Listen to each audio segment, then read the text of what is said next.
Hello dear A B skill students આપણે last લેક્ચરમાં absorption absorption વચ્ચેનો તફાવત શીખ્યા બરાબર. ત્યાર પછી આપણે આજે હવે નવો ટોપિક શીખવા જઈ રહેલા છે, that is 5.1.2, that is mechanism of absorption, જેને અધિશોષણ ક્રિયાવિધિ કહેવામાં આવે.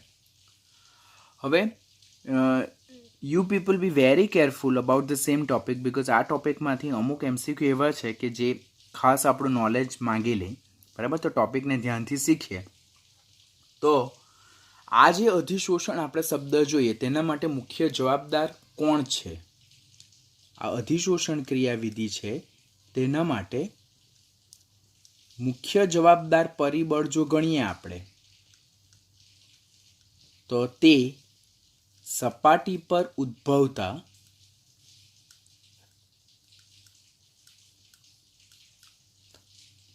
અસંતુલિત બળો છે.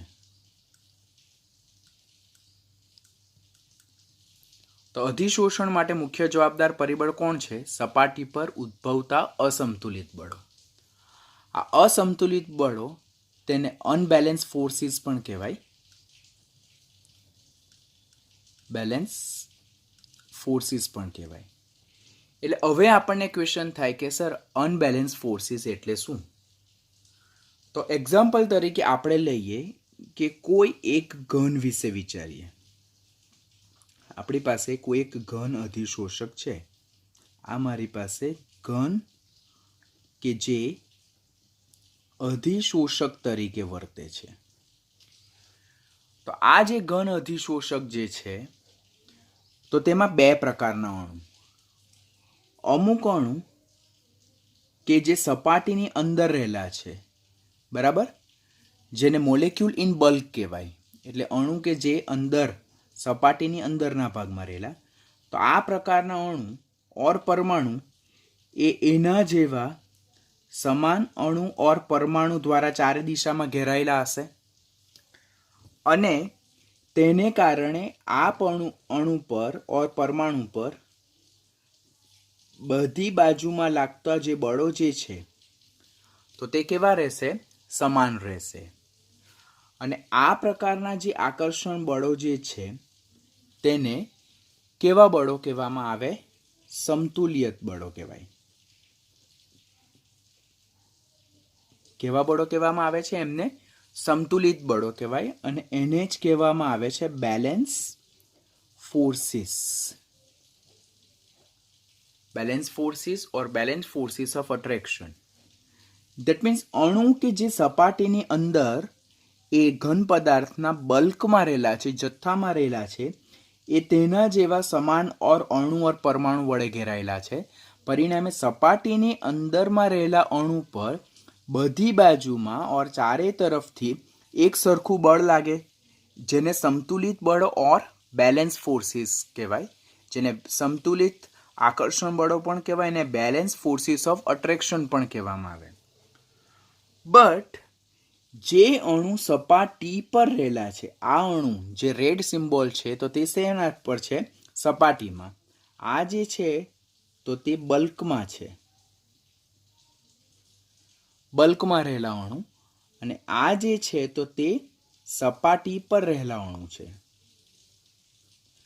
તો સપાટી પર જે અણુ રહેલા છે તે તેના જેવા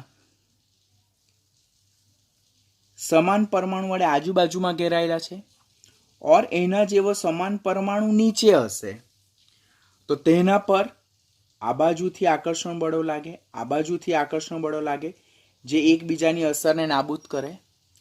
પરંતુ એની ઉપર ક્યાં બાષ્પન અણુ હોય, ક્યાં હવાનું આકર્ષણ બળ હોય કે જે નહિવત હોય. પરિણામે એને વધારે આકર્ષણ બળ કોના દ્વારા લાગે? તો એ નીચેના અણુ દ્વારા લાગશે. અને જેને કારણે આ જે સપાટી પરના અણુ જે છે તો તેને સપાટીની અંદરના રહેલા અણુ નીચે તરફ ખેંચે. અને જેને કારણે આ જે બળ ઉદ્ભવે છે તો તે બળને શું કહેવામાં આવે છે? અસંતુલિત બળો. એને શું કહેવાય? અસંતુલિત બળો, જેને કહેવામાં આવે અનબેલેન્સ ફોર્સિસ.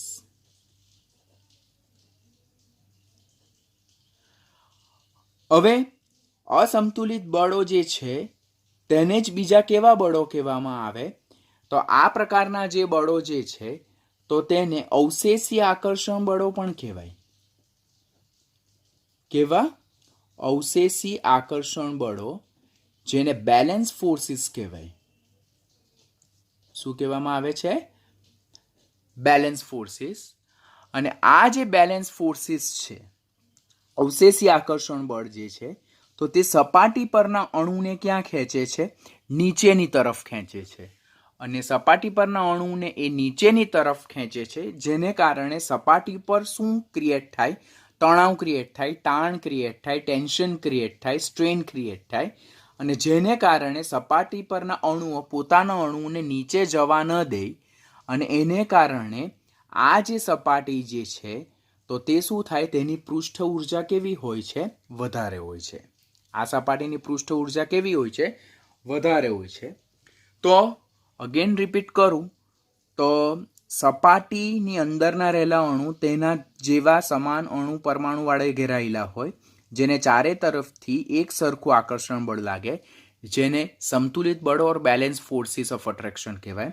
પરંતુ સપાટી પર રહેલા અણુ એ તેના જેવા સમાન અણુ વડે ઘેરાયેલા હોતા નથી. બધી બાજુમાં અહીંયા ઘેરાયેલા, અહીંયા ઘેરાયેલા, અહીંયા, પરંતુ અહીંયા સપાટી ઉપર નથી.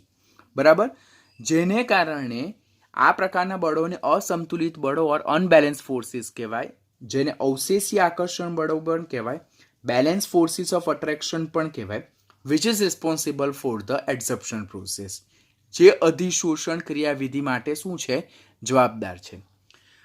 માટે અહીંયા આપણે યાદ શું રાખવાનું કે અધિશોષણ પહેલા,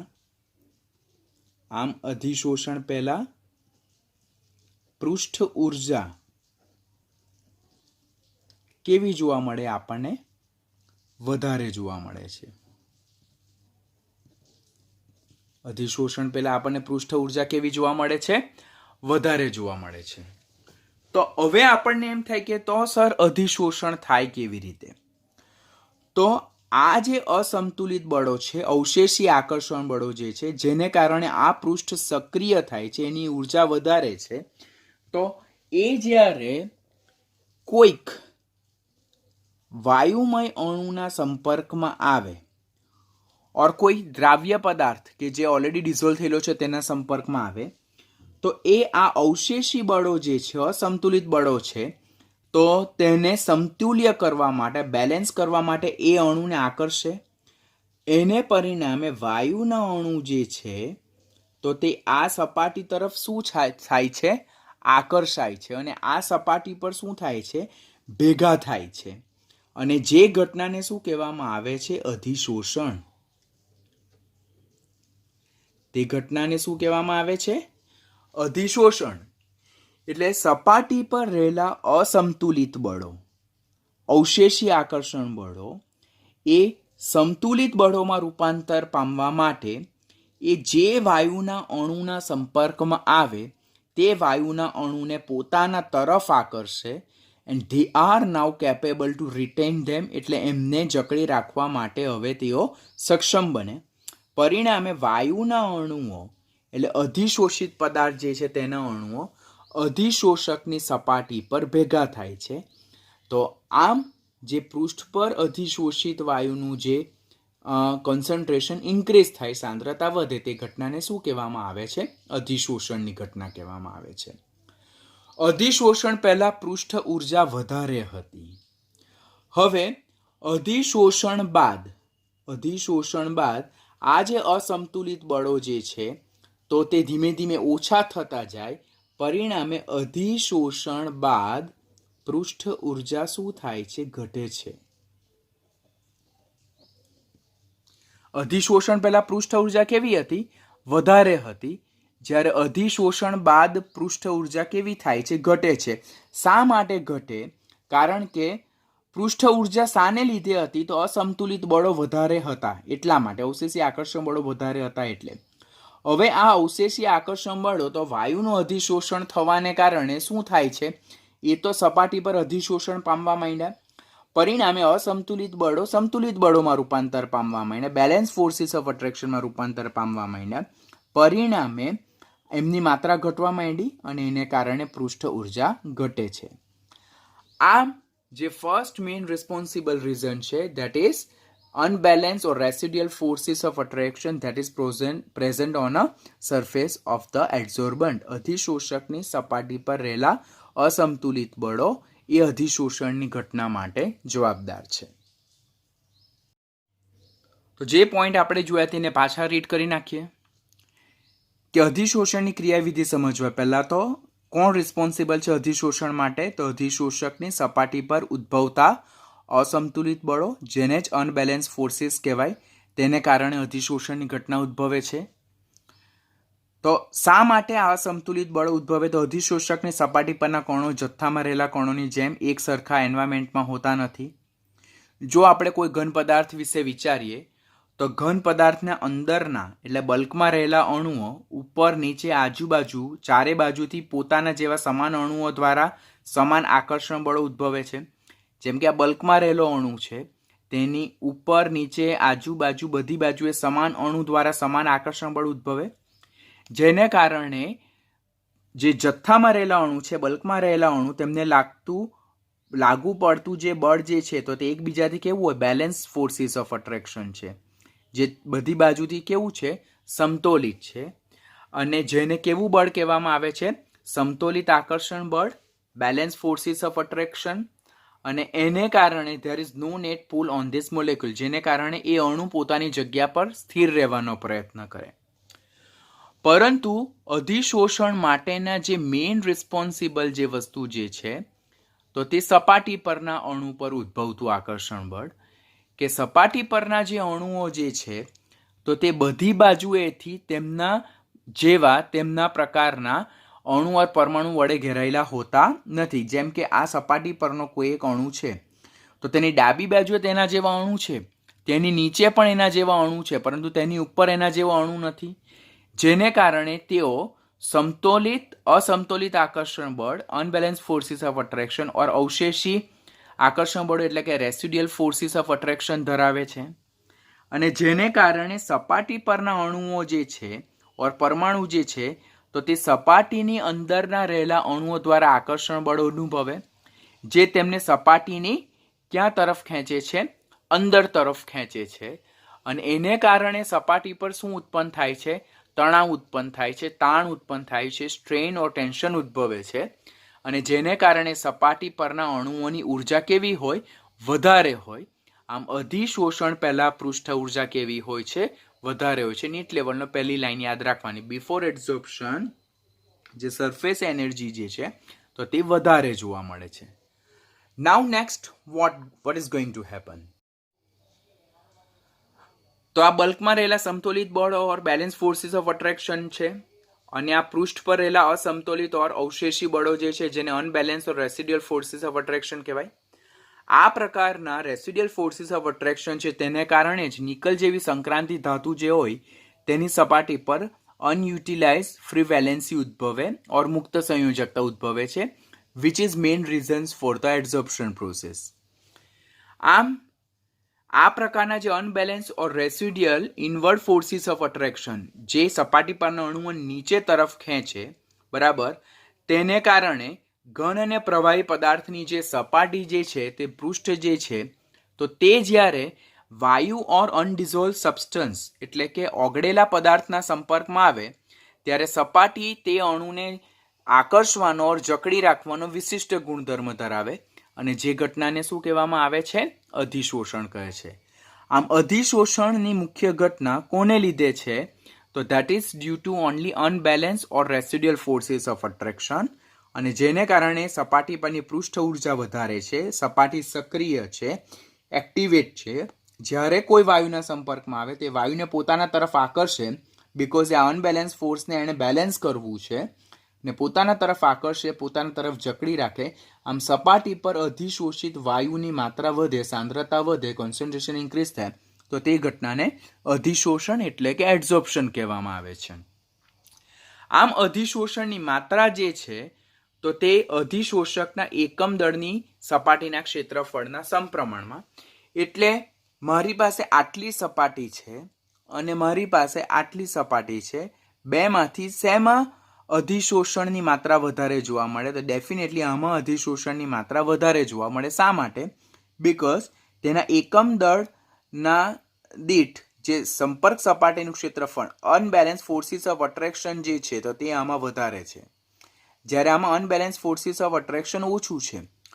તો જેટલું અનબેલેન્સ ફોર્સિસ ઓફ એટ્રેક્શનની માત્રા વધારે, સંપર્ક સપાટીનું ક્ષેત્રફળ વધારે, તેમ તેમ અધિશોષણની માત્રા કેવી થતી જાય છે? વધતી જાય છે. આમ જેમ સંપર્ક સપાટીનું ક્ષેત્રફળ વધે તેમ અસંતુલિત આકર્ષણ બળો વધે, બરાબર, અને તેમ અધિશોષણની માત્રા પણ શું થાય છે? વધતી જાય છે. હવે સેકન્ડ પોઈન્ટ જો જોઈએ અધિશોષણનું બીજું અગત્યનું પરિબળ, તો તે શું છે? તો તે છે અધિશોષણ ઉષ્મા, જેને કહેવામાં આવે હીટ ઓફ એડઝોર્પ્શન. હીટ ઓફ એડઝોર્પ્શન એટલે શું? તો અધિશોષણ દરમિયાન જે ઉષ્માનો ફેરફાર થાય તેને હીટ ઓફ એડઝોર્પ્શન કહેવામાં આવે, અધિશોષણ ઉષ્મા કહેવાય.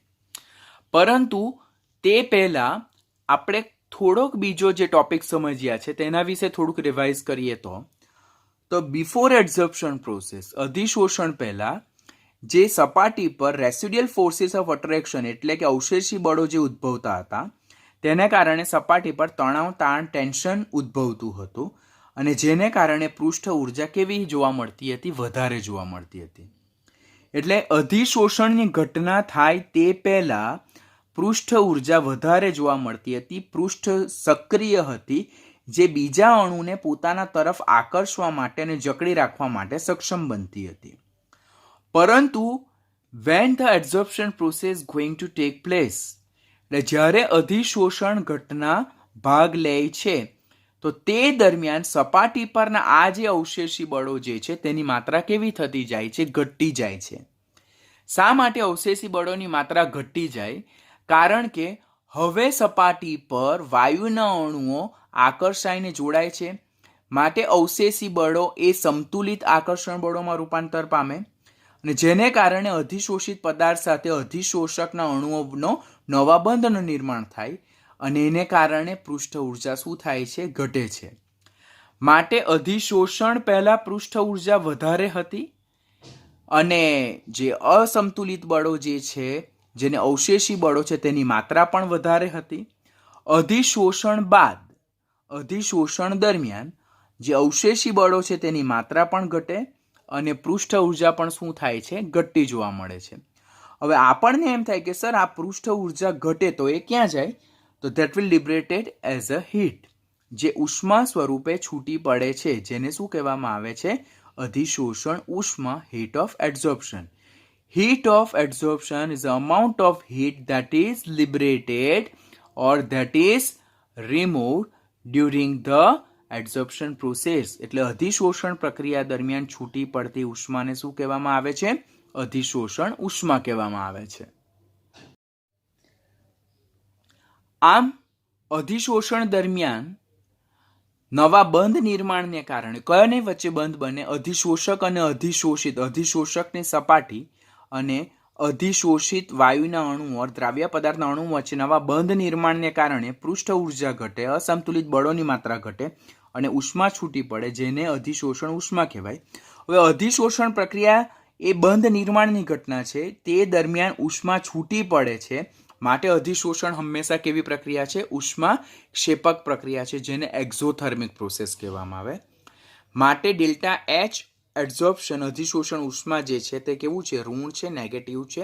પોઈન્ટ યાદ રાખવાનો, એમસીક્યુ નો ઇમ્પોર્ટન્ટ પોઈન્ટ. અધિશોષણ દરમિયાન ડેલ્ટા એચ નું મૂલ્ય કેવું જોવા મળે? તો ધેટ ઇઝ નેગેટિવ.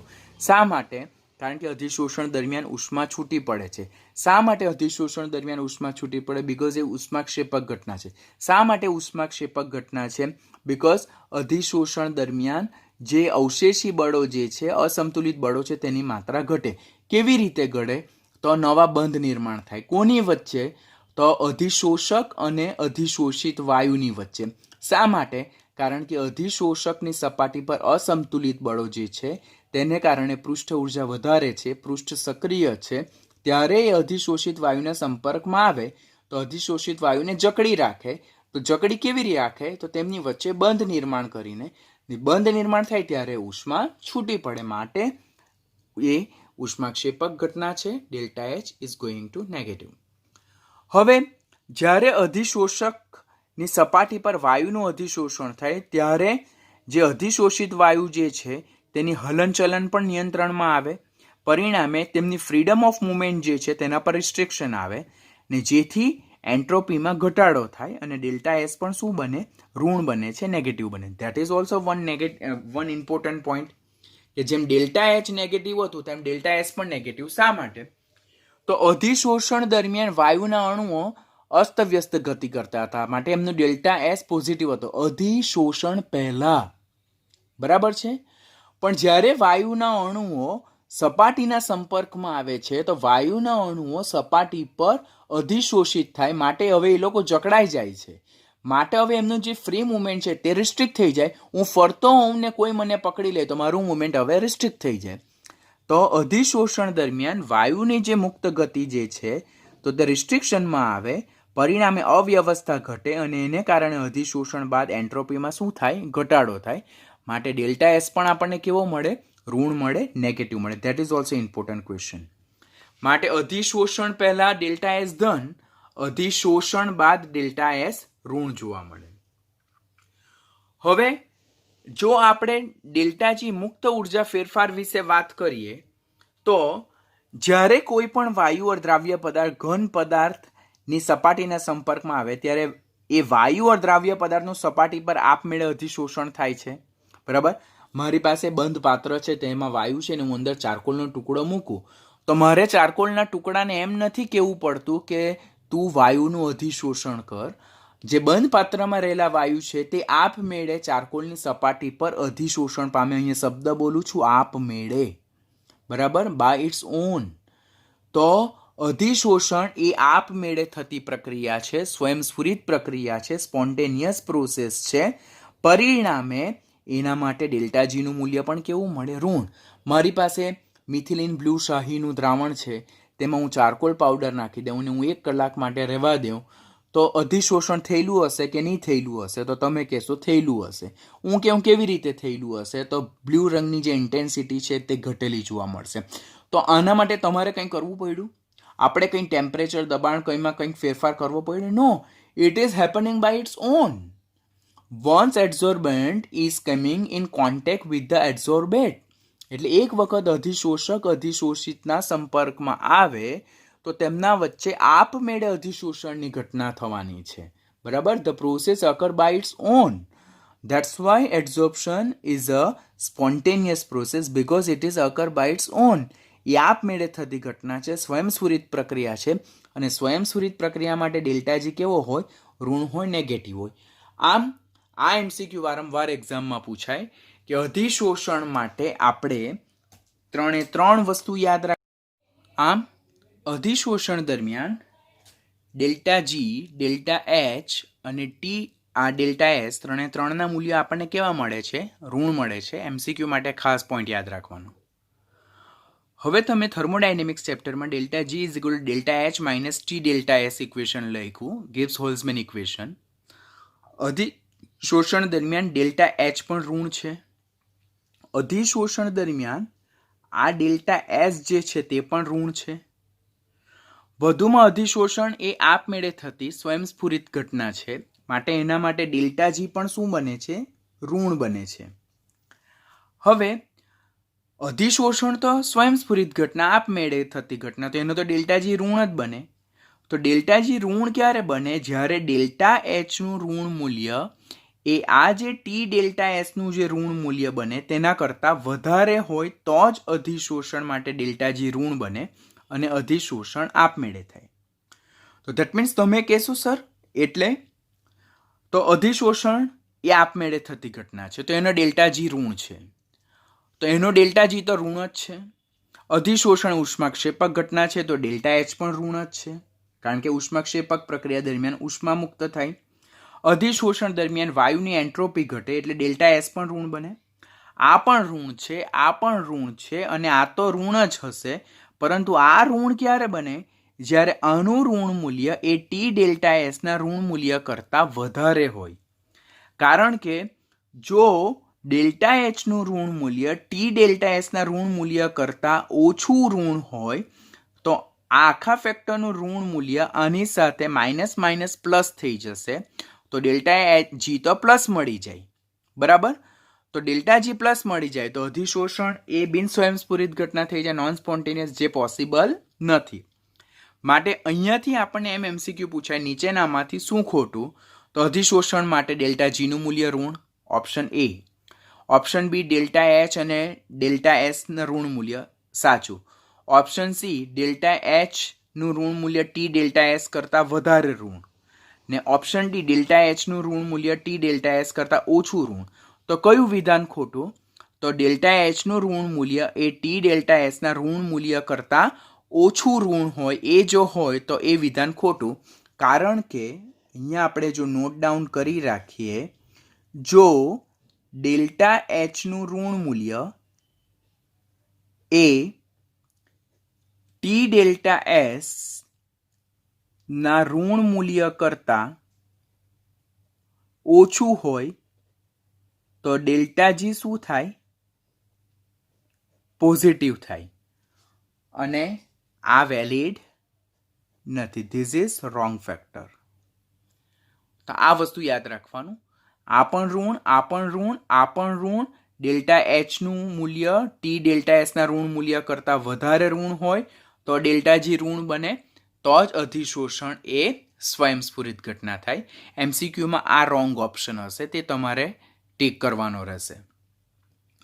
હવે જેમ જેમ અધિશોષણની પ્રક્રિયા આગળ ને આગળ વધતી જાય તેમ તેમ જે અધિશોષકની સપાટી જે છે તો તે અધિશોષિત વાયુ વડે કવર થતી જાય, તેમ તેમ સપાટી પરના જે અસમતુલ્ય બળો જે છે તો તેની માત્રા ઘટતી જાય.